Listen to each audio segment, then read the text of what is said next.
So first things first, will you just say your name and spell it? I'm Jim Altman, Altman, and I work at Fox 61. Okay. Still work here. Nah. And we're happy you do. Yeah, well, depends on the day, I guess. Tell us about December 14th, 2012. Tell us about where you were, what you did. Just relive that moment 10 years ago. Yeah, it's tough to relive. I wasn't even working that day. I was on vacation, and the calls started coming in, and all of this noise started reverberating around Connecticut.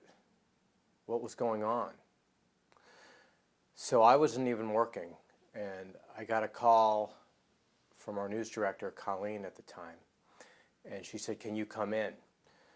And when I learned sort of the breadth, the scope of what was happening, I didn't even come to the station. I just drove straight to Newtown. I didn't come into the station. I just drove straight out. I got in my car. I drove straight to Newtown. Went west on 84, and I think I was among the first reporters there, if I recall. And you just couldn't believe what was going on. When on that drive, if at all, did it sink in? Or did it sink in when you got there? When did it really hit you? My connection to it was even more direct because I have a cousin who was a first grader at Sandy Hook Elementary who was in the building.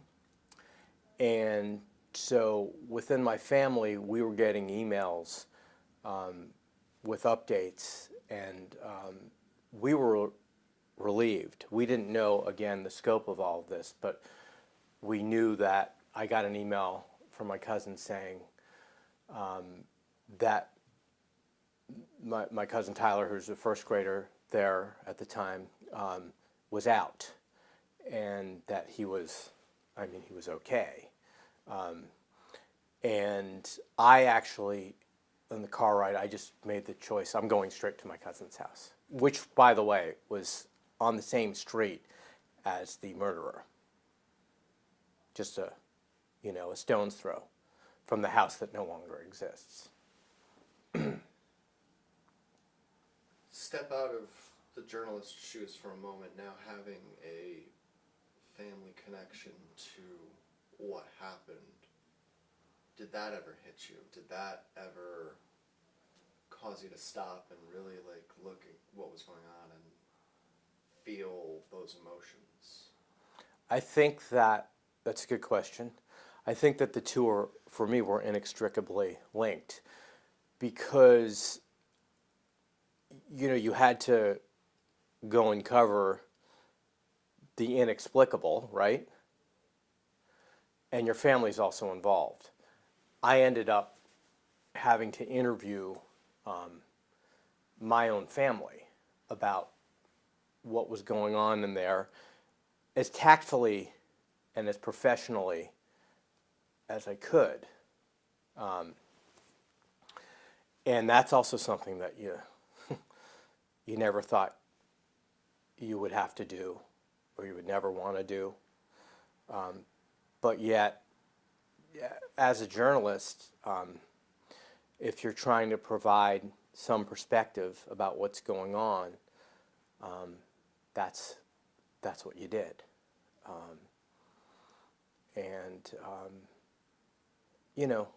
For anybody to have to go through that on the other side, it was surreal, right? It was surreal. In the days after, the weeks after, this became, something that our station and every station covered for extensive amounts. What do you remember about the weeks and even the months afterwards? I think what stuck out to me, and I think if you know the type of stories my beat, what I like to do is find the human spirit, the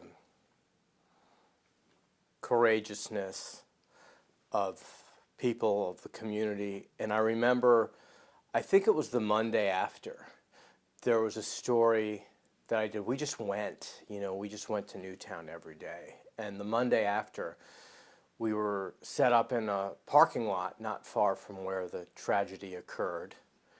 And people had gathered from every facet of life. And there was one guy there, I think he was from Southbury. He was retired with the school board. And how could I help? What could he do to help? He had a big sign that said free hugs. And it wasn't him that was giving the hugs. It was his giant, cutest ever bulldog giving hugs to people. And that resonated to me. What can we do to try, as hard as it might be, to help in any way we can?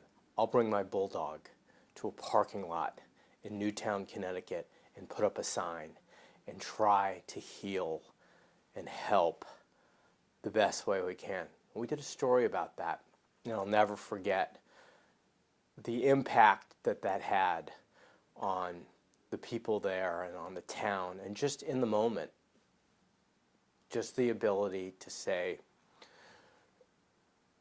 hate's not going to win, as hard as it was to try and get over, because you never get over it.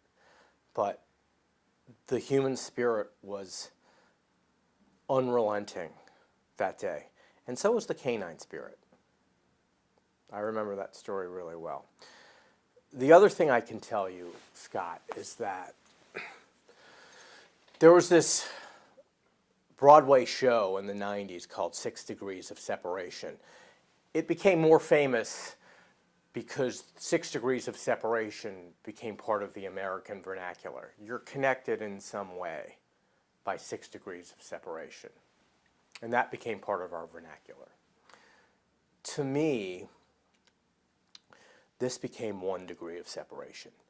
And not just myself. I think for everybody in Connecticut, this wasn't 6 degrees of separation. This was 1 degree of separation. Everybody we know had a connection in some way to what happened at Sandy Hook Elementary. And I think we were all linked to this tragedy in the most profound way that any community could be. And when I speak of community, I speak of the whole state of Connecticut. That's another thing that check out. Like how many people do you know that had a direct connection? Many. I'm being the TV reporter now, Yeah. right? I'm turning the tables on you. But and Bill, how many people do you know that had a direct connection? Many. We all did. We all had a direct connection. And we all still do. And that's one of the things, when you're in a small state like Connecticut, it's not 6 degrees of separation, it's 1 degree of separation. And that's one of the things that I felt from that day in the aftermath. So now we've come up on 10 years.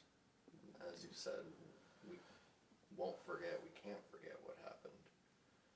What do you look back on? What do you remember, and what do you hold from those days, those weeks, and carry with you now, a decade later? I remember the somberness of it, and I remember the heartbreak and the fact that it was inconceivable that this could happen in our own backyard. I remember the strength in the human spirit. I remember doing live shots that night on the 14th by the church, and at the end of the night, and it was a late night, at the end of the night, Brent throwing to me, and I said something to the effect of, for a guy who's paid to talk, I don't have much more to say. I just don't have much more to say.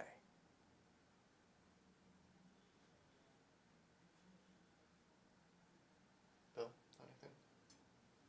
No, I think we're good. Cool. Great job. Yeah, that's